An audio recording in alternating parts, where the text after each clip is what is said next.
Hey friends, looking for some great business content other than right here on Accelerate?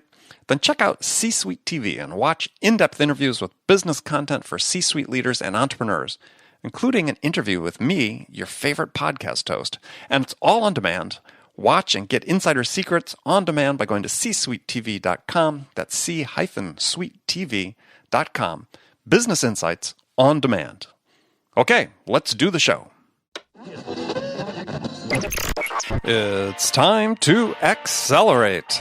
Hi, this is Andy. Welcome to episode 451 of Accelerate, the sales podcast of record, where I hold in-depth conversations with today's leading experts in sales, marketing, and leadership 6 days a week. Now, did you know that studies have found the cost of a bad sales hire is 4 to 7 times the annual salary of the position? I mean, if you're a sales leader, you can't afford this. Nobody can. Now, I've created a guide to help you develop a process to hire the right sales candidates for your company. It's called the How to Hire a Winning Sales Team, the Sales Leader's 5-Step Guide to Better Sales Hiring, and it's free. Just go to accelerate.fm/winning to download your free copy today. Joining me on the show today is Sharon Gillenwater. Sharon is founder of Boardroom Insiders, and she's a CXO engagement strategy expert. In our conversation today, we talk about why Sharon believes B2B selling at the enterprise level is harder than it's ever been before. And she talks about why sales organizations must change just not how they do things, but their very philosophy around sales. So Sharon, welcome to the show. Take a minute. Tell us a little bit about you.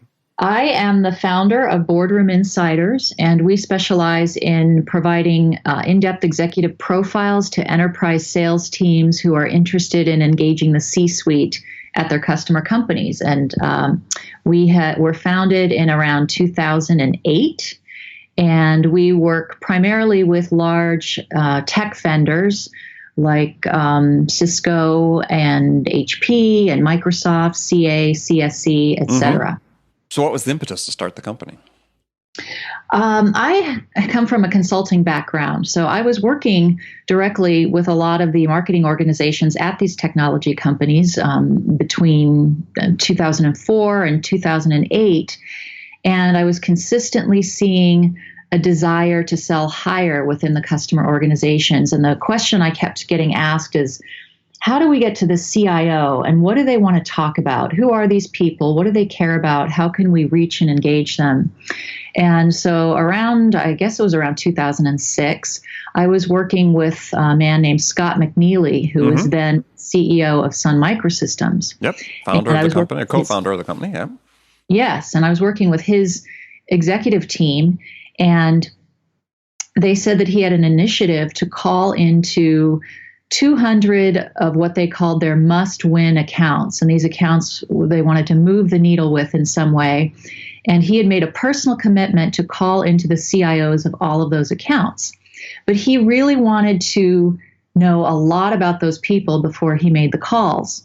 So I was hired to create some dossiers on these people. And I thought, well, this is the easiest job I'm ever going to have. All I have to do is go to their websites and find their bio and cut and paste the bio in. And that's not at all what he wanted. He wanted way beyond the bio info. He wanted us to dig into, their personal background, such as hobbies and interests and who they might have been connected to, who their mentors were, who their friends were in the industry, if we could get that information. He also really wanted to understand what were the business initiatives driving their work. And that doesn't mean, from a technology standpoint, it meant what is the company's strategy? What's the CEO saying? And how does the CIO have to enable that? He realized early on, before anybody started talking about business and IT alignment, that that's where he needed to go. And that's where CIOs needed to go. And so we started pulling together these dossiers, these profiles of these executives, and provided those to his team so that when he made the calls, he was prepared and ready to talk to them, their personal interests and affinities, as well as speak to their business initiatives. So we, eventually had about 200 of these, and I put them in a database and started realizing that a lot of my other customers would love to have this type of information. And we have built the database up over the years from there. And now our customers can subscribe to the database and get this in-depth information on these executives. And we keep the profiles updated, and we add to the database all the time as executive changes occur. Mm-hmm. So how many executive profiles do you have in your database? We have around 12,000 now. And we continually track these people. So they go from one company to another. We preserve all of the personal information that we have on them, and then we update all the business challenges for their new company. So we've been tracking some of these people for almost 10 years, and so we have some very rich profiles. We really, unlike a lot of other business information companies that go really, really broad as far as the number of contacts and very shallow as far as the depth of information, we do exactly the opposite. So we have, far fewer records than like a contact database would. But the depth of information we provide just goes way beyond anything else out there on the market. So for somebody that's looking for this information, it's like a really in-depth LinkedIn beyond what you're going to find in LinkedIn. Obviously, some of the superficial stuff will be in LinkedIn, some of the connections, but not the business challenges, not the business challenges, I guess is really the big one that you lay out. Yeah, I mean, LinkedIn is great, and we use LinkedIn as a source, and we recommend our customers, of course, use LinkedIn. What we always say is LinkedIn and some of the other contact databases, they tell you who to talk to, and we tell you what they want to talk about. So, in the sales world, people often don't consider that. They think, well, how do I get to this person? How do I get to them? What's their email? How do I reach them? But when you're talking about the C-suite, or even, one or two levels down, the executive level, SVP, VP, you better have that conversation planned out before you get in touch. So, you're eventually going to find a way to reach them, but what are you going to say? And that's really critical, because if you don't grab them in just a couple of minutes with something that's relevant and establish your own credibility as a trusted advisor and someone who understands their business, you're probably not going to get a second chance. Oh, sure. Exactly. So let's sort of dig into this topic, because here you have this database that is for people that I suspect that primarily want to make sure that they can sell into the C-suite. And yet if you read the Challenger Customer and other books that come out about modern buying, and especially in the complex enterprise B2B sale, that it's really not about selling to the C-suite, that it's about these growing number of individual and diverse stakeholders that come together to reach some sort of consensus over a solution that they then present to the C-suite for approval. Correct. Yes, it's not an either or. It's an and. Selling, especially into the enterprise, has become so complicated because there are so many more decision makers that you have to influence. And often they don't reach a consensus. We've seen research come out of IDC that shows the ever-growing number of decision makers involved in these larger deals often results in no decision. And that's sometimes the biggest threat, bigger than the competition. And we certainly have experienced that as we sell to the enterprise, and our customers, we hear that from our customers all the time. Sure. It causes the sales cycle to ever lengthen. We even see it in earnings calls. The C-suite will talk on the earnings calls about the lengthening of the cycle and delayed decisions. You see that all the time. So it's a common problem, and I think it's because sales has become more complex, more decision makers involved. Maybe people who are quite risk averse with all of the different technologies coming out, and the desire to pick the winner instead of the loser. It's very complicated. And what we also see is when it comes to technology or even what we're selling, there's a desire to integrate it with other things. So, for example, with what we sell being so simple, hey, it's a database of executive profiles. It's really simple. That's all we do. But when we talk to customers, there's often a desire to, for example, integrate all of our content into some kind of dashboard in Salesforce. And that complicates things. And it becomes more about more than, how good our product is, and more about how can it fit with all of these other things.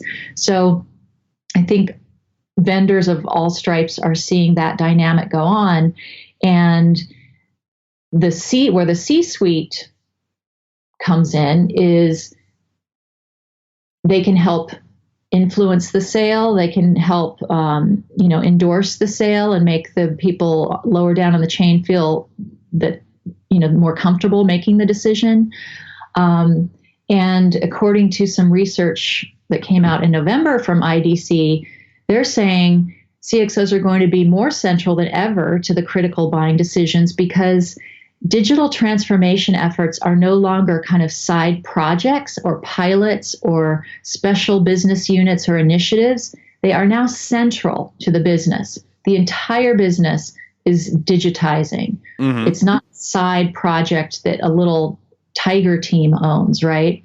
So because of that, CEOs are going to have more technology leadership experience, and they are going to be more central to the process. And Salesforce CEO Mark Benioff knows this and has talked in their earnings calls about how they're closing 9-figure deals because they are selling directly to the CEO. They are now viewing the CEO as the de facto chief transformation officer or chief digital officer.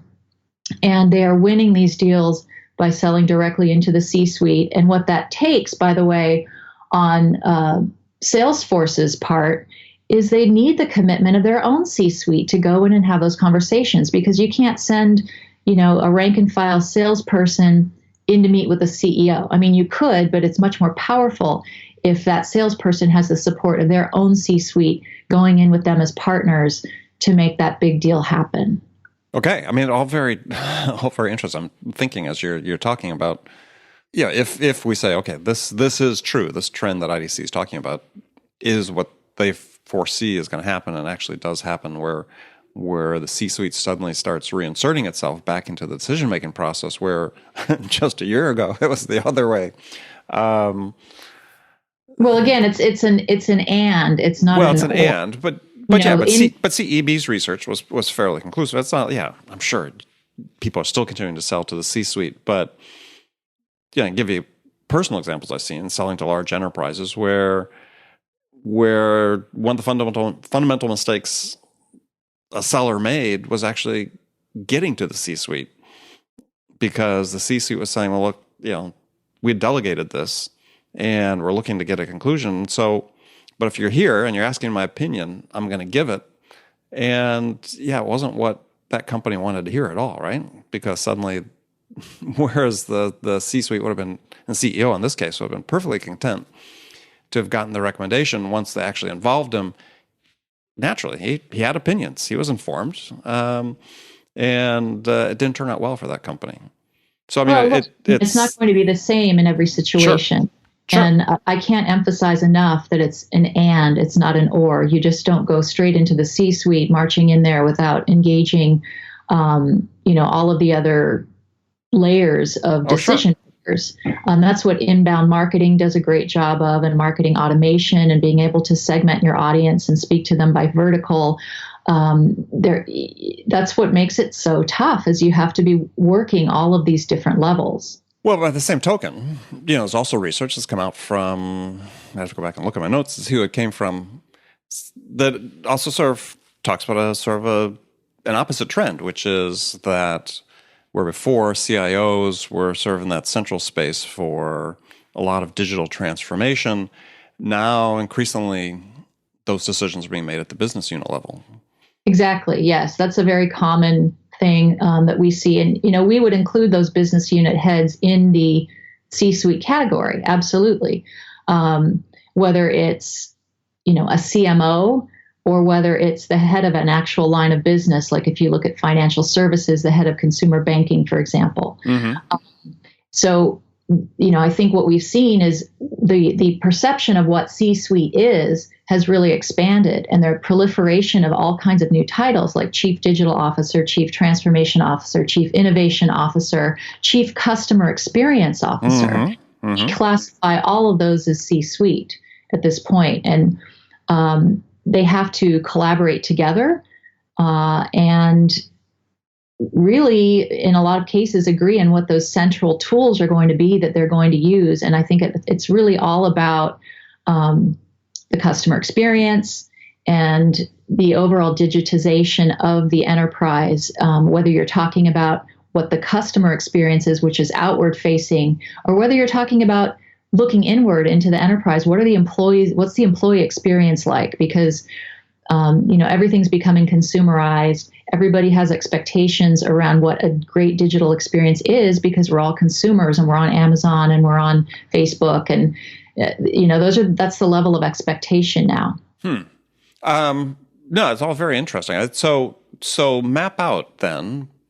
If we combine the and scenario. So in your mind, map out sort of what's the process? What's the path, for a complex enterprise sales these days? Let's say they prototypical based on CEB numbers, which they've updated, I think, are 6.8 now decision makers, or even more, maybe 7.2. So take us through it to the extent you can, is what that looks like. Well, I'm certainly not an expert on all aspects of it, but I know what we're hearing from our customers and what we do ourselves. Inbound marketing, using marketing automation tools is an absolute must to reach and nurture decision makers at every level of the organization, create awareness, establish your brand presence, position yourself as a thought leader through content marketing. It's a great way to be relevant from a vertical perspective. If you can create all types of content for different audiences that's relevant to them, and really fill your pipeline and engage all of those decision makers up and down the executive or the chain. Now, the executives require a little bit of a different approach in terms of the types of content that they're interested in. And the farther you go up the executive chain, it becomes more a one-to-one value proposition that you have to make, because they expect you to understand their specific business. What we see a lot of companies doing is not taking this approach across all of their accounts, but reserving the executive engagement piece of it for only their most important accounts. So we see a lot of customers have smaller teams within the sales organization that focus only on their top accounts. And that's where the real focus on C-suite selling and executive engagement comes in. They devote more resources to those accounts. They create high-touch engagement opportunities such as C-level roundtables, or sponsoring C-level events such as the Avanta CIO series. They target C-suite executives with small regional events.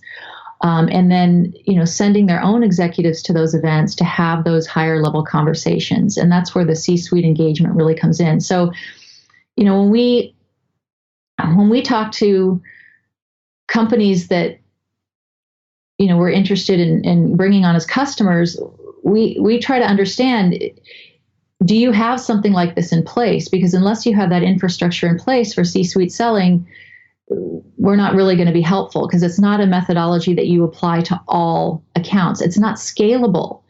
So, well, what you're really talking about is the account-based marketing, account-based everything model that's now taking hold, and it's just as you described. It's targeted, very targeted in terms of both the content and the execution on a specific number of accounts, and it's not scalable throughout your entire customer base.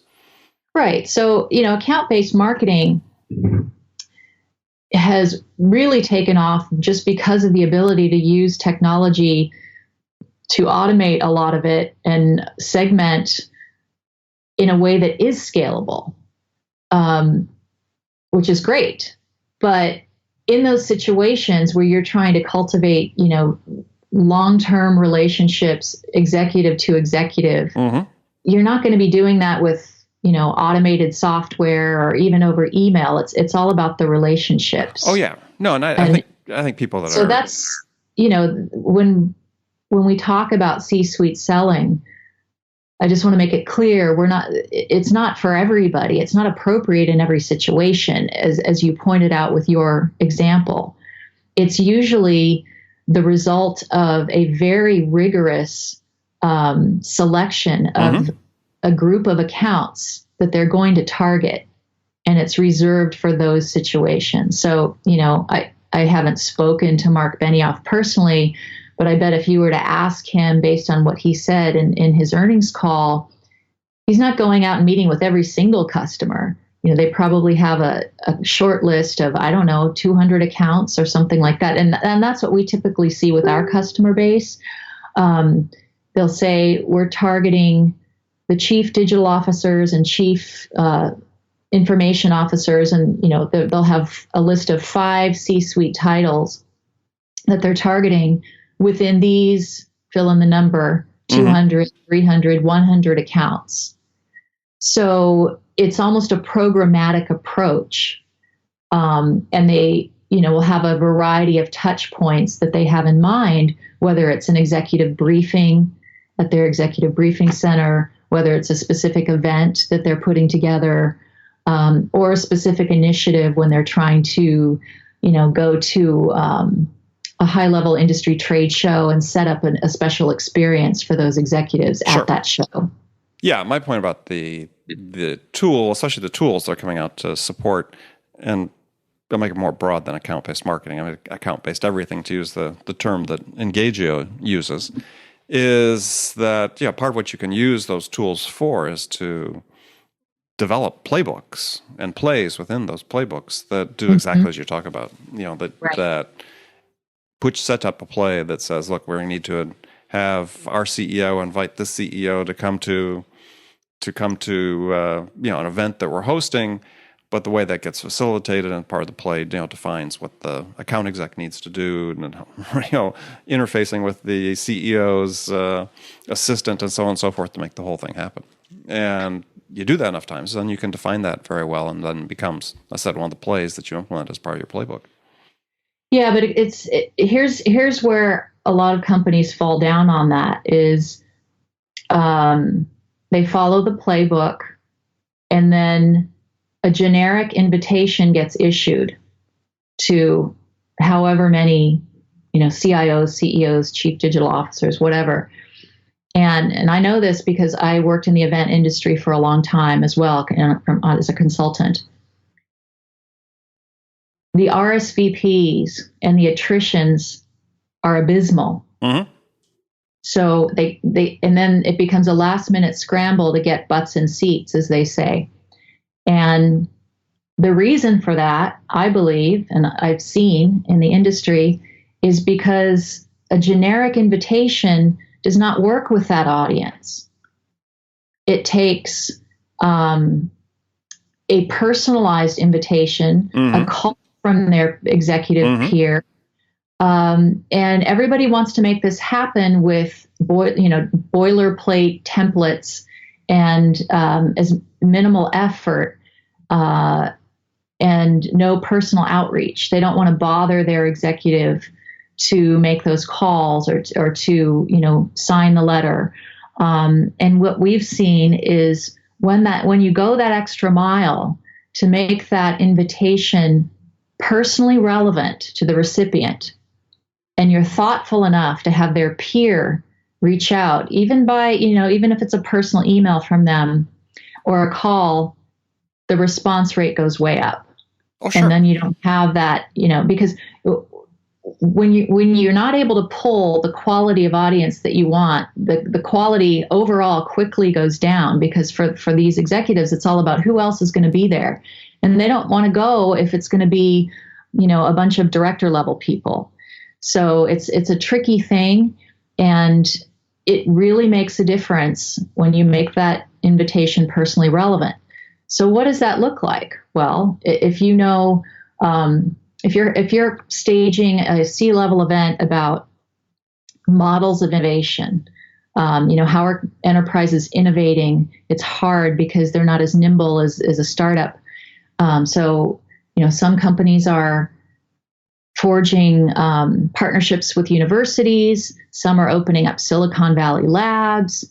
Some are using open innovation or having hackathon contests and things of that nature. So we had a customer who was doing an event around, models of innovation, and they wanted the C-suite there. And they were panicking because they were not getting the quality of audience, the RSVPs. So contrast that with the ability to contact a CIO in the insurance industry with that same invitation, but append a note that says, you have invented the usage-based pricing. You're pioneering this in your industry, where they put sensors on the cars and they can know what you're doing, so you get a discount. So imagine being able to say, you've done this within your industry, and it's spreading throughout the whole industry, not just your company. We would love to have you come and talk to your peers about how you created this innovation within your organization. So contrast that with just getting a generic invitation that says, come to our innovation event. Yeah, I mean, I agree 100%. I mean, I would argue that companies that do, as you say, with the generic invitation, then yeah, they're not achieving near the level of success in general that they want to be achieving. I mean, it is all about the person to person. The point I was making about the plays is the plays you'll see in leading edge companies that are doing this with enterprise sales. The plays set up the person to person interaction because Mark Benioff just doesn't pick up the phone and call somebody cold. Exactly. No, so that all has to be staged to make sure that it's effective, and so that's what the plays do. It's not an either or; it's an and. That's exactly right. So both have to happen. And you're right. I mean, there's a definite trend of sales organizations that are using technology thinking that it supplants personal contact. And for a company that put out a blog post of predictions for 2017, mine was, we're going to see the return of the importance of the human touch in selling. People have gone too far one direction, thinking automation and all the transparency it provides into the metrics and the KPIs and selling supplant the personal contact in terms of predicting what a customer is going to do. I just don't believe. So I'm with you. Yeah, exactly. And we all want a silver bullet. I do, but every time I think I have one, I realize it's not a silver bullet. There's no silver bullets out there, and you can't automate everything. And the problem with this relationship part is it's hard. It's hard. It can be awkward. You have to do your homework on the person, which is hard and time consuming. Everybody wants to be spoon fed. When I say everybody, it's like, the sales organization, the executives, because it's all about your time. A lot of the companies that use our tool, the people who buy it often is the field marketing organization. Mm-hmm. And, so we don't necessarily have salespeople going in and downloading a profile before a meeting. We have field marketers who are using the tool to really research specific accounts and pull out little nuggets that allow them to connect the dots between the executives and what they're selling, and then spoon feed that to the sales team or to, an executive who's going into a meeting. Spoon feed these nuggets of information. And I think, we hear that term a lot. The spoon feeding? Customers spoon feeding, just because everybody's so overwhelmed with information and is trying to find those little nuggets of gold that are super relevant on both sides of the sales equation. So why wouldn't the field marketing organization just let sales have access to that data? That's a great question. And we ask ourselves that all the time. And why do they have to mediate that? Well, what we hear a lot of the time is on the sales side, there may not be any budget for it. But you don't really know if that's true when you're in the sales process. It could just be a reason to pass us off to sales enablement or field marketing. It's just kind of the way that the organizations operate and are set up is what my observation is, because it's pretty. At least in the tech field, we really work with a lot of companies in the tech field. We have other types of customers too, but tech is the majority of it, and so that's how we see time and time again how these organizations are set up. Now, sales often finds us and directs us to the group with the budget.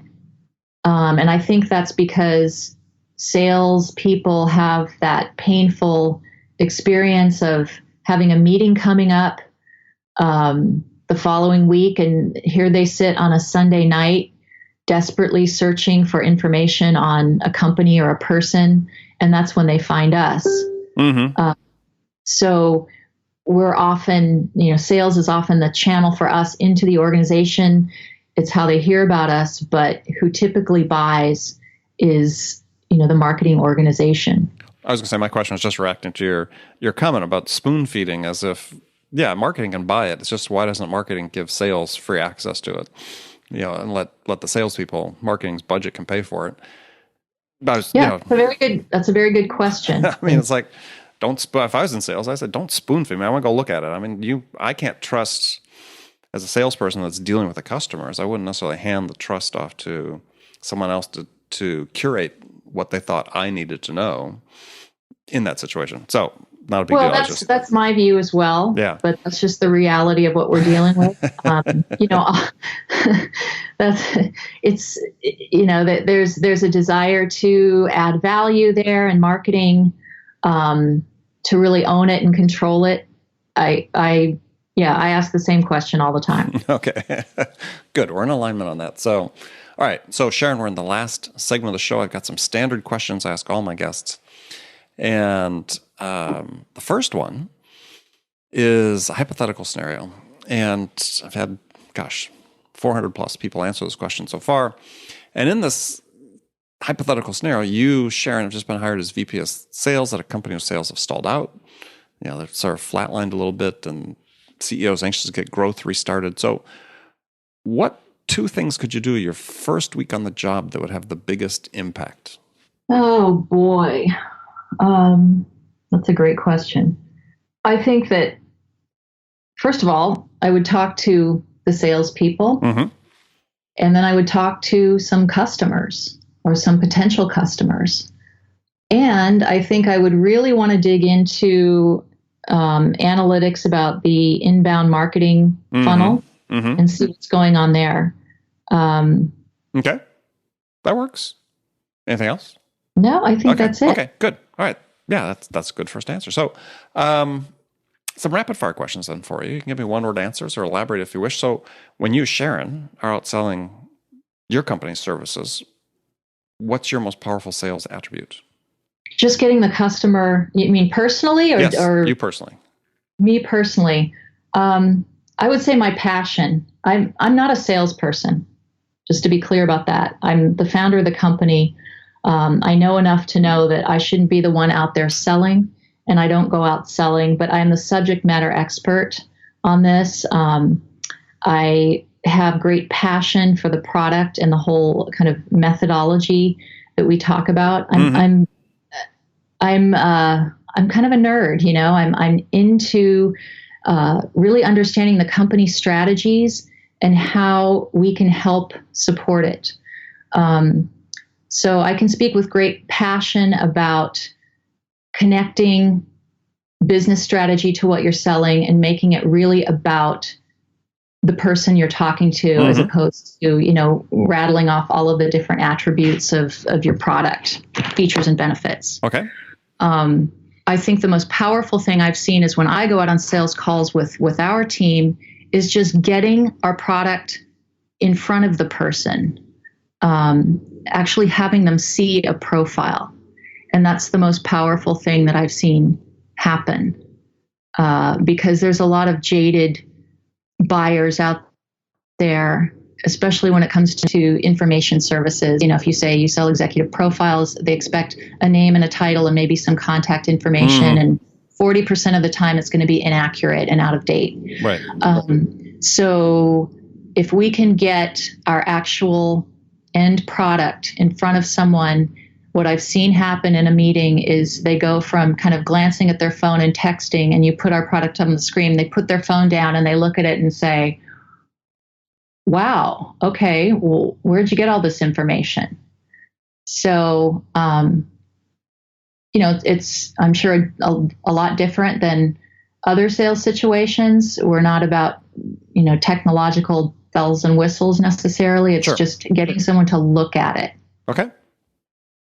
So what's one book you'd recommend every salesperson read? I think Mark Benioff's very first book, the name of which escapes me at the moment. We'll find out. We'll put it on the show notes. Okay. Yeah, I think he talks about the early days of founding the company and going out and talking to customers, and he talks a lot about C-suite selling and his belief in it. And it's a book that I read pretty early on in the founding of this company, and it was very inspiring to me. Okay. So last question then. What music is on your playlist?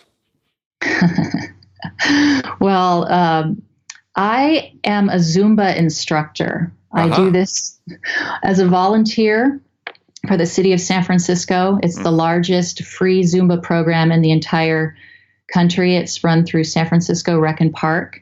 And so I have so much... Samba? Some samba, reggaeton, salsa, merengue. I have so much of that on my playlists that you wouldn't believe it. Kind of drives my family crazy. But I also like to listen to, when I'm working, I listen to opera and classical music because I don't get too distracted by the lyrics. Right. It's because I'm also a singer, so I would listen very carefully to lyrics and music. So Are you an opera singer? No. I would sing pop and rock. And if I listen to that, I get too distracted and I want to start singing. So I listen to all kinds of music. I love music, but the majority of it is packed with my Zumba songs right now. Yeah, well, that's good. You can listen to opera to get that out of your head. So, well, good. Well, Sharon, thanks for being on the show. Tell folks how they can find out more about you and get in contact with you. Well, you can come to our website at boardroominsiders.com. That's Boardroom Insiders with an S. I am on LinkedIn and Twitter and Facebook, Sharon Gillenwater. There aren't too many of us, so I'm probably pretty easy to find there. Yeah, I would expect not a lot of duplicate names on Sharon Gillenwater. So good. Well, thanks again for being on the show. And friends, thank you for spending this time with us. As always, remember, make it a part of your day every day to deliberately learn something new to help you accelerate your success. And easy way to do that is make sure you join my conversations with top business experts like my guest today, Sharon Gillenwater, who shared expertise about how to accelerate the growth of your business. So thanks again for joining me. And until next time, this is Andy Paul. Good selling, everyone.